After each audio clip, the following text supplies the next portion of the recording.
Welcome to another episode of Commending and Contending, a podcast about how the gospel of Jesus encourages us to live our lives and use our words to commend and contend for Jesus and his gospel. I'm your host, Jonathan Holt. Joining me today is Sarah Condie. G'day, Sarah. Hi, Jonathan. It's lovely to join you today. Tell me, Sarah, where has God planted you? Okay, well, I'm married to Keith, and we've been married for 43 years, and we have 3 adult children and 2 beautiful daughters-in-law, and we've got 4 precious grandbabies who are under the age of 3. And so that's a really special being part of that family. Keith and I have the privilege of working together for an amazing Christian organisation called Anglican Deaconess Ministries, and they fund the work that we do, co-directing the Mental Health and Pastoral Care Institute, and it's been going for over 8 years. And together, what we're trying to do is to facilitate mental well-being and promote an informed and compassionate response to mental health challenges within the church and through our Christian mental health resources and courses. So Keith and I, we recognise that ministry staff have multiple demands on their time and energy, and yet we know that a significant proportion of people in our churches experience mental health challenges. So we provide resources that can help them to understand the contribution that they make towards good mental health and provide the best support possible to those experiencing mental health challenges in their congregations and community. We've developed a couple of courses, including a marriage enrichment course that churches can run, or couples can actually sign up and do it on their own at home. It's an online course.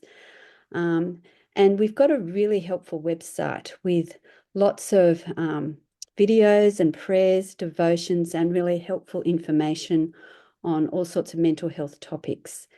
And we're just in the process of developing some fact sheets, and our first fact sheet is about to come out on borderline personality disorder, which is something which I know a number of churches, sometimes that can be quite confronting.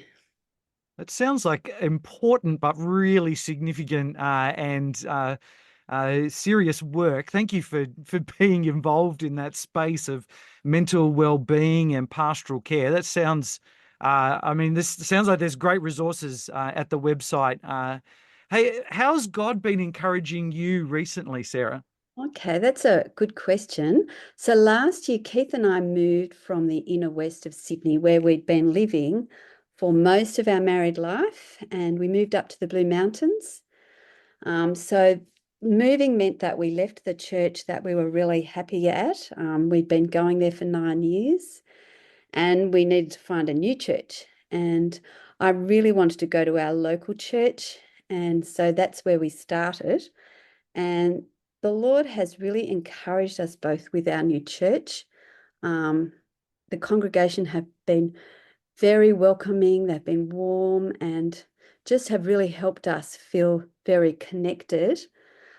Seeing a church doing what we think a church should be doing and seeing it from a new person's perspective, from we were welcomed, seeing how they engage and connect with their community and how they help people connect who join their church. So we've seen people come and become Christian, and we've also seen people come through the doors of our church who haven't been at church for a really long time and say they feel at home and feel so welcome that they want to come again. And that, to me, that warms my heart.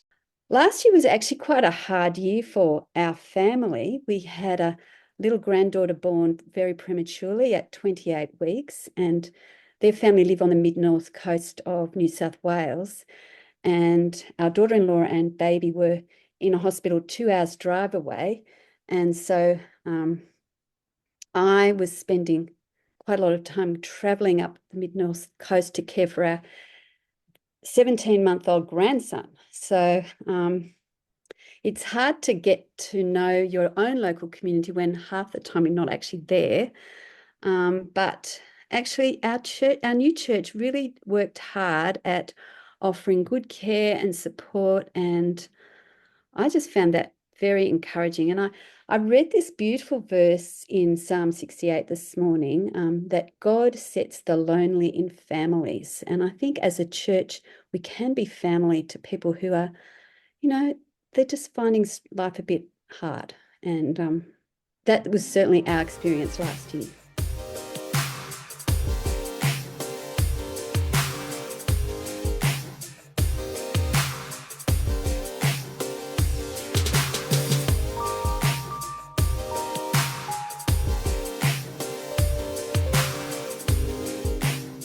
I wanted to pick up on that area of care. We often talk about it like it's pastoral care, and in fact, some churches have like a pastoral care team, and they kind of get organized.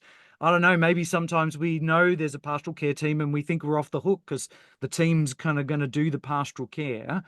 But it sounds like you've experienced some care and you've thought about how to do pastoral care. Can I leave it to the team to do, or am I supposed to be doing pastoral care too? Oh, I think we're all encouraged to do pastoral care. There's so many one another verses, which I will come to in a minute, but I thought I would read to you a quote that I read in a newspaper a few years ago, written by a secular journalist on his take about church. This is what he said. So, do you mind if I read it? Go for it, yeah. Um, Churches offer belonging and meaning. They have teams whose job is to welcome and befriend new people every weekend. They have incredible sound systems and talented rock bands that perform every weekend. They make thinking philosophically fun every weekend. They encourage you to explore your life's purpose every weekend. They'll give you a break from your lovely but exhausting children every weekend. In spite of dogma, religious communities offer positive mental health benefits. According to researcher Hugh Mackay, community service, faith in something larger than oneself, and creative expression are all calm balms to anxiety. And then he wrote this before 2020, and he said, so in the wake of the bushfire crisis, while we progressives stoke our anger, vent on social media, and get more and more stressed and depressed, they, meaning churches, use ancient practices to care for souls. They make music, share food, read, pray, and play, all the while reinforcing their core beliefs. So, like, there's something really beautiful. And to be honest, if we left it up to a team, we wouldn't be like that.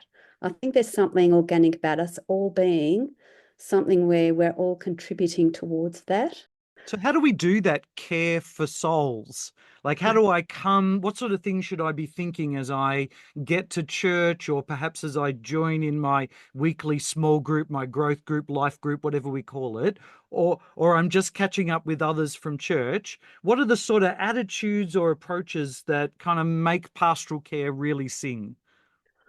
Well, I think if we look at the number of one another verses in the New Testament, there's a lot of hints about what we could be doing. Like, for example, verses like love one another, bear one another's burdens, forgive one another, pray for one another, be hospitable to one another, be devoted to one another in love. It doesn't say, oh, okay, pastoral care team, you do those things and we'll do the evangelism. But it's actually, it seems like it's these things are in the DNA of all Christian believers.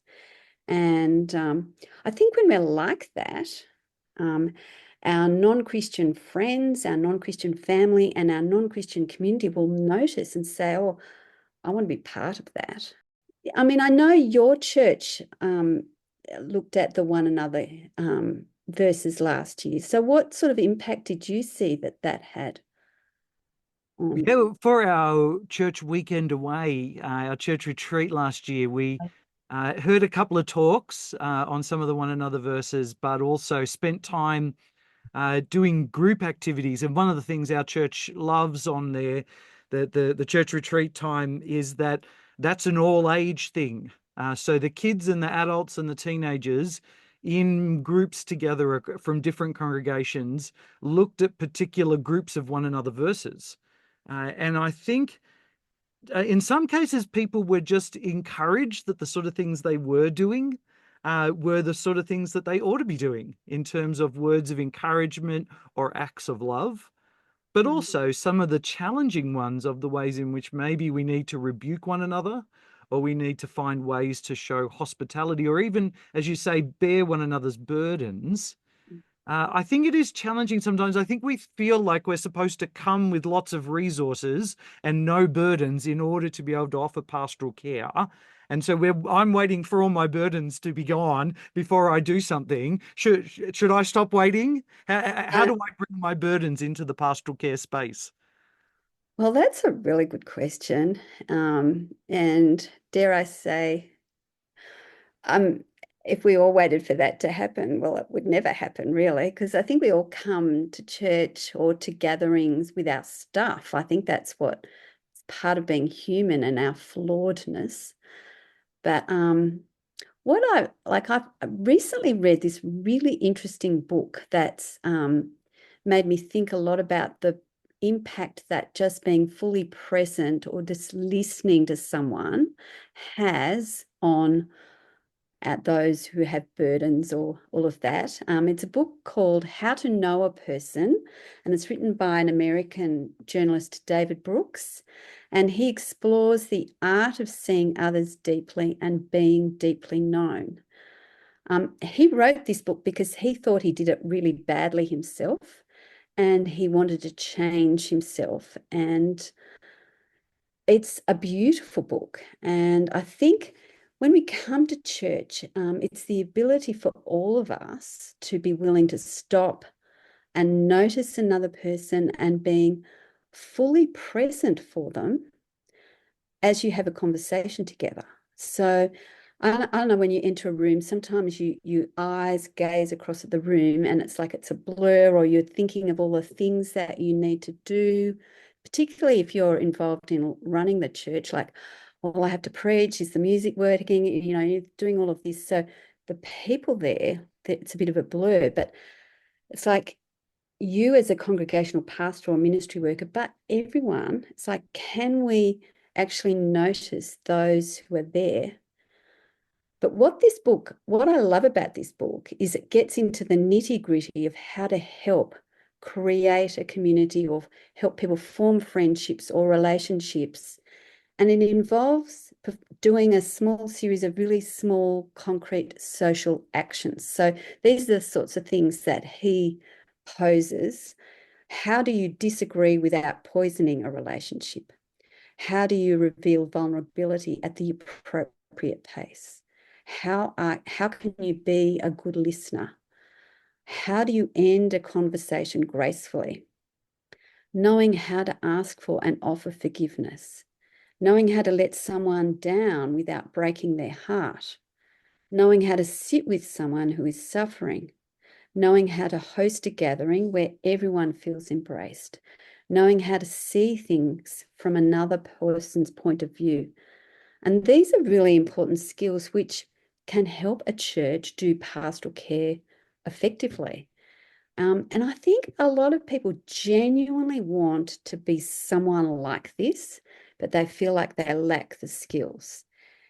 And I actually think David Brooks unpacks a lot of that, of how to be that person. And so, if anyone, I just think it's worth reading. It sounds like a really helpful book. Can we then just maybe dig a little bit into Please. if we do want to be seen and known, and talking and having conversations and really listening is so important. Maybe sometimes we're just like asking the wrong questions, like we're asking questions that don't lead to some really helpful pastoral moment in terms of sharing burdens with one another. Could we just how can I ask questions that are better than the ones I'm currently using? Well, I think that's, it's really interesting that you ask that. I think you having open-ended questions and depending on who it is you're talking to. So if it's someone you don't really know terribly well, just asking things like, how has your weekend been? What's brought you here today? How do you spend your week?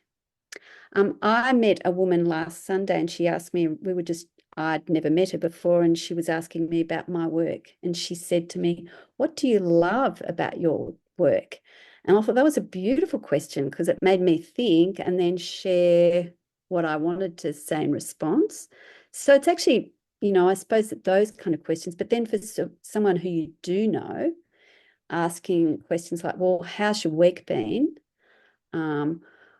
What was the best thing that happened for you last week? What's this coming week looking like for you? Asking, how can I pray for you? That often, if someone knows you and feels comfortable, that often opens a door for someone to share something. And then to say, well, could I pray for you now? How has the Lord fed your soul this week? I mean, you can ask questions like that and say, well, what did you read? Or what happened? I think having some of those questions, perhaps, at your fingertips can be very helpful. I suppose I thought about this a bit, and I often watch my husband Keith at church. What he does is after church, he will just stand there and he will look around the room and he will look to see who is standing on their own. And he will then go up and approach them and he engages them in a very gentle conversation. And he doesn't ask them questions, so it's an interrogation. He just gently asks questions. And I have seen him time after time reduce people to tears. Now, it's not because, not saying that that's a good, but it's almost like somehow he manages to ask them questions that makes them deeply vulnerable and they feel safe enough to open up to him. And so I've said to him, well, okay, well, how did you make that happen? And do you know what he says? He says, I have no idea. And I think people who do it really are unaware of it.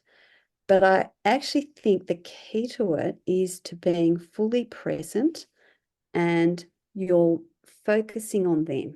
Like your whole posture is saying, I see you, I'm interested in you, I would love to hear what you say, rather than a formula, if that makes sense. Absolutely. And I think that often, and it's like this in different parts of church life, isn't it, in the body of Christ? Some people just seem to be naturally gifted by God to do a thing. Like Keith is just naturally gifted by God to do that pastoral listening, asking questions, but it doesn't necessarily translate into helpful tips. Whereas sometimes I wonder whether, like the guy who wrote the book, David Brooks, uh, in a Mhm. way, because he had to work at it and figure it out, he kind of can then turn it into a set of advice. But it sounds like, in a way, it's almost like simple, not that complicated, in a sense that listening well is key to it. Do you think there are things that are distracting in church during that kind of after church conversation time that means we kind of don't listen as well as we should? What are the things that stop us from listening well? Oh, I think our own mind chatter, what's going on in our heads. I think often we can be thinking what you're going to have to do next. It's almost like we have a task list of, okay, I need to do this, and this. Um, I um, I think often it's quite a noisy environment. Children around, parents and children are reuniting, and it's just a little bit chaotic. Um, Not that that's a negative, but it's chaotic. And I think in particular, if you're trying to speak to a mum or a dad with small children, they will be very distracted because they will be trying to keep an eye on their child. And I do remember being in that situation myself and feeling like I'd go home and I would have had about 10 quarter conversations, or, they never quite finished. So I think those kind of things, sometimes we're just distracted. I think we want to look at our phone and make sure we haven't had a text message. It's almost like, is that text message more important than the person standing in front of us? Like, I don't know. It just, I think our minds are just very distracted. And our minds are very busy, and it's part of kind of God's great design that our brains can do as much as they can do. But sometimes they're not like that urgency of trying to think of all the things we need to do does help when you're trying to get your to-do list done, but doesn't help anymore when you're trying to be present and just really listening to someone. Just give yourself to that work of listening. And I wonder if there's a discipline with God's help that we might actually choose to just do one thing at a time for God's sake. And not try and be the super accomplished human beings who get lots of things done multiplied by lots of things. Maybe that's a way to help us listen better. Absolutely. And I do think, I'm thinking about the discipline. I know that I've often, if I, before going to church, have prayed before going and mentally asked God to use me in however way He sees fit, that actually prepares me mentally, but it also hands it over to Him. And I find that they're the Sundays or the times when God uses me. And it's a prayer He answers consistently, rather than if I just, oh, I'm running late for church, I have to get there. So I think there's that sort of a discipline. I also think too, some of these little skills we could, perhaps unpack, over a year or over time. At the church we used to go to, which is the Bridge Church in Sydney, and I was on the staff team there for a few years, and we used to have a year of focusing on something. So we had a year of real relationships or one another care. So over the year, we kept coming back to those one another verses, and we kind of did a lot of little tips of helping people say, okay, well, if we're, really concerned about encouraging one another, these are some things that you could do. So like, just very simply, from up the front saying, okay, everyone today, when church finishes, I want you to look around and talk to someone who you don't know. And like just very simple reminders that actually helps the church. Oh yeah, that's something that they know they want to do, but it just puts it there in the mind, and then they're more likely to do that. Or we can pray for one another. So why don't you, when you're having a conversation with someone, why don't you offer to pray together? And then you start seeing it happening. And actually doing little things like that can actually help shape that culture where people take on that mode of, looking out and responding appropriately. Yeah, so I think you can do it.